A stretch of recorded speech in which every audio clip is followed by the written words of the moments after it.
música de fondo épica y misteriosa con toques nórdicos. ¿Y si te dijera que Cristóbal Colón no fue el primer europeo en pisar América? Que mucho antes de que sus carabelas zarparan, otros barcos más largos y feroces ya habían surcado estas aguas? Prepárate, porque hoy vamos a desenterrar una de las sagas más fascinantes de la historia, una que reescribe lo que creíamos saber sobre el descubrimiento del Nuevo Mundo. Hoy viajamos 500 años antes de Colón, al lado de los exploradores más audaces y temidos de su tiempo, los vikingos. Olvida por un momento los cascos con cuernos, eso es un mito de la ópera. Imagina a un pueblo de navegantes expertos, comerciantes astutos y guerreros implacables. Desde sus hogares en Escandinavia, los vikingos se expandieron por toda Europa y más allá. Fundaron ciudades, establecieron rutas comerciales y dejaron su huella desde Rusia hasta el Mediterráneo. Pero su ambición no conocía límites. Mirando hacia el oeste, hacia el vasto y desconocido océano Atlántico, vieron no un final, sino un nuevo comienzo. Nuestra historia comienza con un hombre de carácter fuerte y pelo rojizo. Erik el Rojo. Exiliado de Noruega y luego de Islandia por un par de disputas que terminaron mal, Erik no se rindió. En el año 982 navegó hacia el oeste en busca de tierras que se rumoreaba existían, y las encontró. A pesar de su paisaje helado, la llamó Groenlandia, la Tierra Verde, en una brillante jugada de marketing para atraer a otros colonos. Y funcionó. Pronto, una próspera comunidad nórdica se estableció allí, pero Groenlandia sería solo un trampolín. El verdadero salto hacia lo desconocido lo daría el hijo de Erik, Leif Erikson. Leif era todo lo que se esperaba de un líder vikingo. Curioso, valiente y con una sed insaciable de aventura. Alrededor del año 1000, las sagas nórdicas, nuestras principales fuentes escritas, nos cuentan que Leif escuchó historias de un marinero llamado Bjarni Herjolfsson, quien, desviado por una tormenta, había avistado unas tierras boscosas al oeste de Groenlandia, pero no había desembarcado.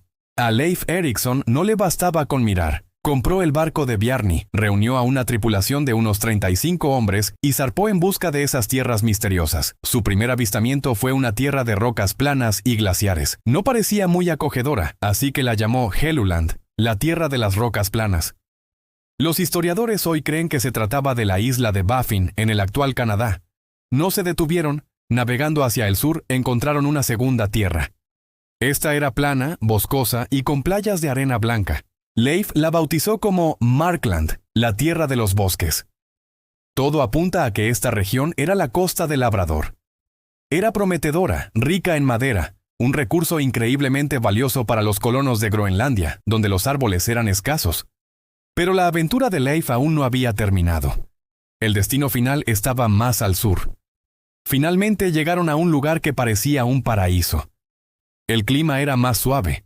Los ríos estaban repletos de salmones más grandes de los que habían visto jamás, y lo más sorprendente de todo, encontraron vides silvestres cargadas de uvas. Para un pueblo del norte acostumbrado a la escasez, esto era una revelación. Leif, entusiasmado, nombró a esta tierra Vinland, la tierra del vino. Y aquí es donde la historia se vuelve tangible. Leif y su tripulación decidieron pasar el invierno en Vinland. Construyeron una pequeña base, con varias casas largas de turba y madera. Un lugar que llamaron Leifsbudir, o las cabañas de Leif. Exploraron la región y se maravillaron de su abundancia. No había heladas en invierno, y el ganado podía pastar al aire libre todo el año. Cuando regresaron a Groenlandia la primavera siguiente, cargados de madera y uvas, su historia causó sensación. Habían encontrado un nuevo mundo. La expedición de Leif fue solo el principio. Otros vikingos, incluyendo a sus hermanos, intentaron seguir sus pasos. Thorvald, otro hijo de Erik el Rojo, viajó a Vinland y exploró más a fondo. Pero aquí es donde la saga da un giro. Los vikingos no estaban solos. Se encontraron con los habitantes nativos de estas tierras, a quienes llamaron Skrellings. Los primeros encuentros fueron tensos y pronto estalló la violencia. Thorvald murió a causa de una flecha en uno de estos enfrentamientos, convirtiéndose en el primer europeo en morir y ser enterrado en suelo americano. La saga más detallada es la de Thorfinn Karlsefni, un acaudalado comerciante islandés que dirigió el intento de colonización más ambicioso. Alrededor del año 1010, partió de Groenlandia con 3 barcos, unos 160 colonos, incluyendo mujeres y ganado, con la intención de establecerse permanentemente en Vinland. Su expedición es increíblemente importante porque a bordo iba su esposa, Gudrid, y allí, en Vinland, ella dio a luz a un niño llamado Snorri Thorfinnsson, el primer europeo nacido en América. Imagínense, un bebé vikingo nacido en Canadá hace más de 1000 años. Durante unos 3 años intentaron crear una colonia. Comerciaron con los nativos intercambiando telas rojas por pieles, pero la relación siempre fue frágil. Las diferencias culturales y la desconfianza mutua llevaron a más conflictos. A pesar de la riqueza de la tierra, la hostilidad constante de los pueblos indígenas, que los superaban ampliamente en número, hizo que la vida fuera demasiado peligrosa. Finalmente, Thorfinn y los demás colonos tomaron la difícil decisión de abandonar Vinland y regresar a Groenlandia. El sueño de una colonia vikinga en América había terminado. Durante siglos, estas historias fueron consideradas meras leyendas, cuentos fantásticos de las sagas islandesas. Vikingos en América.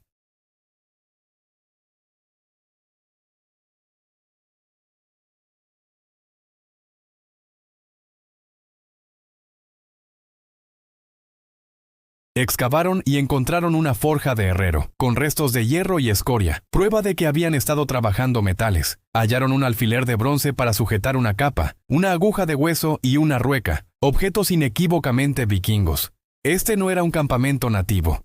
Era la prueba física, el eslabón perdido que conectaba las sagas con la realidad. Lance Oaks Meadows era Leif's Budir, el campamento de Leif Erikson en Vinland. Análisis científicos posteriores confirmaron la antigüedad del sitio. La datación por radiocarbono de la madera cortada para el asentamiento arrojó una fecha exacta. El año 1021. No, alrededor del año 1000, sino exactamente 1021. Esto demostró sin lugar a dudas que los vikingos estuvieron allí, cortando árboles y construyendo su base, casi 500 años antes de que Colón naciera. Entonces, ¿por qué no se quedaron? A diferencia de la colonización europea posterior, los vikingos eran un grupo pequeño. No tenían el respaldo de una monarquía, ni la tecnología de armas de fuego, ni la ventaja devastadora de las enfermedades que diezmaron a las poblaciones nativas siglos después. Eran un puñado de familias en un continente vasto y ya poblado. La distancia a casa era enorme, y el conflicto constante con los Skrellings simplemente hizo que el proyecto fuera insostenible. Prefirieron la seguridad relativa de Groenlandia a la incierta abundancia de Vinland. Aunque su colonia no perduró, el impacto de su viaje es inmenso. Demuestra la increíble capacidad de navegación y la audacia sin límites de este pueblo. Fueron los primeros en completar el círculo, conectando Eurasia y América a través del Atlántico Norte. Su historia no disminuye los logros de Colón, pero añade un capítulo anterior, más antiguo y quizás más épico, a la historia del encuentro entre dos mundos. La próxima vez que pienses en el descubrimiento de América, recuerda a Leif Erikson, a Gudrid y al pequeño Snorri. Recuerda los barcos dragón deslizándose silenciosamente hacia las costas de Terranova. Y a un grupo de valientes exploradores del norte que, por un breve y brillante momento, llamaron hogar a un rincón del continente americano, 1000 años atrás. Gracias por acompañarme en este increíble viaje al pasado. Si te ha gustado esta historia tanto como a mí, no olvides darle a me gusta, compartirla y, por supuesto, suscribirte al canal para no perderte ninguna de nuestras futuras exploraciones históricas. Nos vemos en la próxima aventura.